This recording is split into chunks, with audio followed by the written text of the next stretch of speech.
Selamat pagi, selamat berjumpa kembali dalam program Faith in Christ atau Iman di dalam Kristus.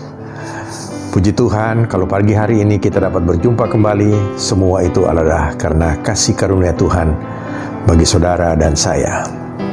Pagi hari ini kita akan renungkan firman Tuhan yang saya beri judul Percaya Saja. Dan kita akan baca bersama-sama dari 2 Raja-Raja 7 ayat 1 dan 2 yang bunyinya demikian. Lalu berkatalah Elisa, dengarlah firman Tuhan. Beginilah firman Tuhan.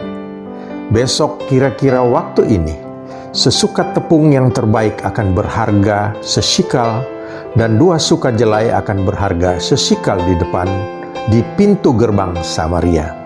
Tetapi perwira yang menjadi ajudan raja menjawab abdi Allah, katanya, sekalipun Tuhan membuat tingkap-tingkap di langit, masakan hal itu mungkin terjadi?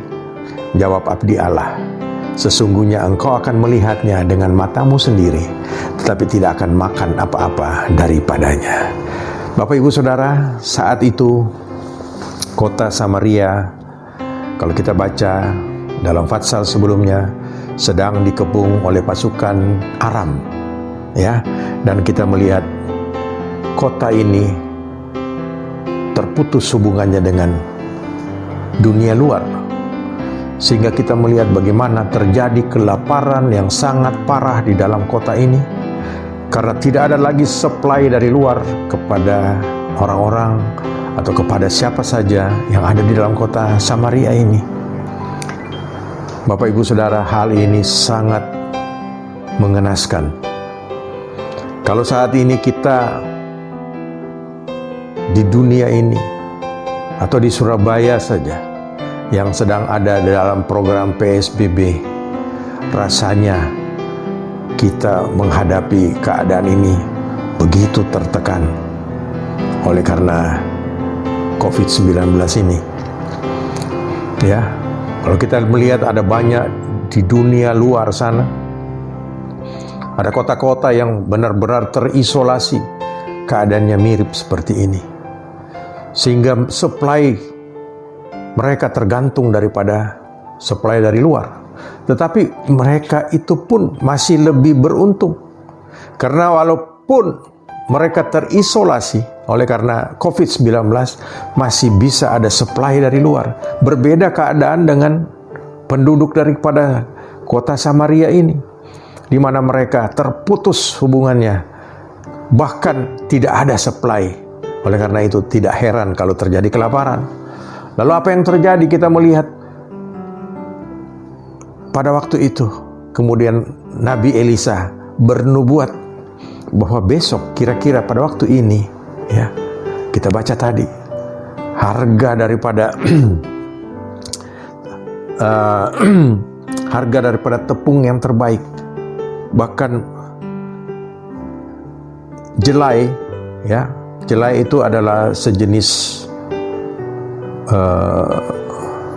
gandum untuk membuat roti, ya, dan itu harganya dikatakan cukup murah, ya, sehingga perwira tidak percaya.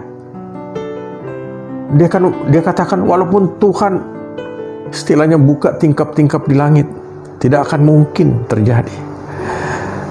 Tapi tanggapan daripada Elisa, dia katakan, ya nggak apa-apa. Besok, ya, kamu akan melihat hal itu, tapi engkau tidak akan makan. Kita akan lihat ceritanya kemudian. Ya, nah Bapak Ibu Saudara, kita bisa bayangkan keadaan seperti itu. Ya, harga segala macam barang-barang naik. Ya, di dalam 2 Raja-Raja 6 ayat 25, jadi Fatsal sebelumnya, ya, di situ dikatakan terjadilah kelaparan hebat di Samaria selama mereka mengepungnya, yaitu pasukan Raja Aram, ya, sehingga sebuah kepala keledai berharga 80 shikal perak dan 1/4 kap, itu 2 ons kurang lebih, tahi merpati berharga 5 shikal perak. Saya juga bingung, saudara. Kok ada tahi merpati berharga, ya mungkin buat pupuk kali, ya. Nah, Bapak Ibu Saudara, 1 shikal itu 11,4. Ya kira-kira saja lah ya. Kita ambil contoh aja lah untuk pupuk tahi merpati ya. Itu 5 shikal perak untuk 2 ons. 200 gram Saudara. Kalau kita kurskan saat ini harga perak itu 1 gramnya 8.000. Jadi kira-kira tahi merpati itu yang 5 shikal ya, itu dikalikan 11,4 jadi dapat 57 gram, dan kalikan 8.000 harganya 456.000 loh. 2 ons. Sangat amat mahal ya. Nah, kita melihat di sini Bapak Ibu Saudara, dalam keadaan seperti ini bukan hanya orang miskin yang menghadapi masalah ini dengan penuh ketakutan. Orang kaya sekalipun tidak bisa apa-apa walaupun mereka punya harta ya. Karena supply buat bahan makanan saja tidak ada dari luar. Tetapi kita melihat ya, nubuatan daripada Nabi Elisa yang dia sampaikan ya kepada perwira raja itu malah ditanggapi dengan sinis, Saudara ya. Dia berpikir, dia katakan, walaupun Tuhan buka tingkap-tingkap di langit, tidak mungkin terjadi ya. Dia tidak tahu bahwa Allah adalah sumber daripada segalanya. Allah sanggup melakukan apa saja. Oleh karena itu, sebagaimana judul renungan kita, percaya saja. Kalau seorang nabi sekelas Elisa sudah menyampaikan pesan daripada Tuhan, tidak pernah salah, Saudara.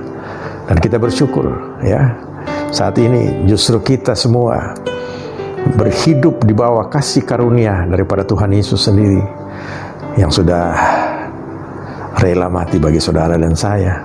Lebih daripada itu, Saudara. Cuma ini kita akan melihat bagaimana pemeliharaan Tuhan ya. Kalau dia sudah berjanji, dia pasti tepati. Luar biasa Bapak Ibu Saudara ya. Kemudian kita melihat dalam cerita berikutnya ya, ada 4 orang kusta yang tinggal di luar pintu gerbang kota, yang sama sekali tidak tahu nubuatan dari Elisa. Tentu mereka juga amat sangat menderita, bukan hanya karena sakitnya, tentu mereka juga kelaparan. Bayangkan orang yang di dalam kota yang sering memberikan mereka makan, justru juga mereka kelaparan. Bayangkan si orang kusta ini. Tetapi kita melihat keempat orang kusta ini tidak menyerah dengan keadaan ini. Mereka berusaha ya. Mereka berusaha walaupun mereka tidak tahu apa yang sedang dinubuatkan oleh Nabi Elisa, seperti saya katakan tadi ya. Lalu mereka katakan, mengapakah kita duduk-duduk di sini sampai mati ya? Jika kita berkata, baiklah kita masuk ke kota, padahal dalam kota adalah kelaparan, kita akan mati di sana. Dan jika kita tinggal di sini, kita akan mati juga. Jadi sekarang, marilah kita menyeberang ke perkemahan tentara Aram. Jika mereka membiarkan kita hidup, kita akan hidup. Dan jika mereka mematikan kita, kita akan mati. Ini ada di dalam ayat 3b dan ayat 4 dalam pasal 7 tadi ini ya. Mereka mengambil satu pilihan yang menurut saya ini adalah pilihan yang betul-betul dramatis. Toh apapun ujungnya, masuk ke dalam kota mati, tetap di pintu gerbang itu mati. Kalau pergi ke perkemahan pasukan Aram, kalau mereka toh dibunuh ya mati, toh sama. Jadi mereka pilih yang sesuatu yang masuk akal, Saudara. Mereka pergi ke sana. Lalu ayat berikutnya kita melihat ya, apa yang terjadi ya. Pada waktu senja bangkitlah mereka masuk ke tempat perkemahan orang Aram. Itu ada di ayat yang ke-5a. Dan luar biasa Bapak Ibu Saudara, ternyata apa yang dinubuatkan oleh Nabi Elisa itu adalah pesan Tuhan kepada perwira raja, tetapi dia tidak percaya. Dan ini dilihat oleh 4 orang kusta ini, orang sebenarnya orang buangan ya. Orang yang sangat hina pada saat itu di dalam komunitas Yahudi ya. Kalau kita melihat Allah bekerja luar biasa ya, di dalam ayat 5b, 6 dan 7, bagaimana akhirnya ya, ternyata di perkemahan itu kosong. Ada begitu banyak Bahkan dikatakan dalam tanda kutip, mereka menjarah. Bukan hanya makanan, segala sesuatu yang ada di situ dijarah. Dan ini luar biasa Bapak Ibu Saudara. Ya, kita melihat apa yang dinubuatkan oleh Nabi Elisa pada saat itu benar-benar terjadi. Dan luar biasanya Bapak Ibu Saudara, kemudian keempat orang kusta itu, lalu ada yang pergi memberitahukan itu, bahwa perkemahan daripada pasukan Aram itu sudah kosong. Di situ ada banyak makanan. Lalu mereka keluar, ya, Bapak Ibu Saudara bisa baca sampai ayat ke-20. Bagaimana, ya, kemudian mereka akhirnya mendapatkan jawaban ini. Ya, kita melihat yang terjadi kepada perwira raja ini, justru dia terbalik. Kalau rakyat mereka menikmati, ya, bisa makan dan sebagainya, karena mereka dapat, dalam tanda kutip lagi, menjarah apa yang menjadi milik dari pasukan Aram itu, ya. Tetapi apa yang dinubuatkan oleh Nabi Elisa itu terjadi kepada perwira ini, karena dia tidak percaya. Dia sama sekali tidak percaya. Bahkan ada kata-kata yang, kalau toh Tuhan buka tingkap-tingkap di langit, gak kira gak bakalan katanya terjadi. Lalu kita melihat saudara di ayat ke-20, ya, ayat 19. Pada waktu itu si perwira menjawab abdi Allah itu, sekalipun Tuhan membuat tingkap-tingkap di langit, masakan hal itu mungkin terjadi? Tetapi Elisa berkata, sesungguhnya engkau akan melihatnya dan matamu sendiri, tetapi tidak akan makan apa-apa daripadanya. Dan ini yang terjadi di ayat ke-20. Demikianlah terjadi kepada orang ini. Rakyat menginjak-injak dia di pintu gerbang, lalu matilah ia. Padahal ayat sebelumnya bagaimana kita melihat, ya, rakyat daripada Samaria itu menikmati apa yang sudah dikatakan. Dan benar apa yang dinubuatkan oleh Nabi Elisa terjadi. Harga barang menjadi turun. Kenapa? Karena berlimpah-limpah yang mereka dapatkan dengan cuma-cuma. Dan ini kita melihat satu pelajaran yang kita dapat ambil, Bapak Ibu Saudara, ya, Tuhan kita, Allah kita, Yesus kita, Dia tidak pernah tinggalkan.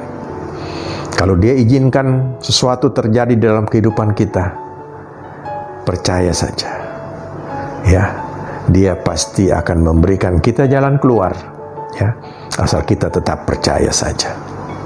Jangan seperti perwira daripada raja ini, ya, dia tidak percaya. Memang benar, dia tidak bisa menikmati. Tapi kalau kita percaya, si 4 orang kusta itu saja, mereka bisa menikmati berkat yang luar biasa, ya. Di balik semua ini Bapak Ibu Saudara, kembali saya katakan, tetap percaya kepada Tuhan kita. Dia tidak pernah terlambat untuk menolong apapun persoalan kita, ya. Keadaan yang sangat tidak mungkin terjadi, sebagaimana rakyat Samaria yang terkurung di kotanya, terisolasi, tidak mungkin, kelaparan, bahkan mereka, tidak ada jalan lain, mungkin mereka akan mati. Tetapi pada waktu Tuhan memberikan jawaban, kita lihat Tuhan tidak pernah ingkar janji. Segala macam cara Tuhan dapat lakukan yang di luar akal pikiran kita. Oleh karena itu Bapak Ibu Saudara, mari kita tetap setia, percaya Tuhan kita tidak pernah menolong kita. Dia selalu tepat pada waktunya menolong kita. Puji nama Tuhan. Tuhan Yesus memberkati. Amin.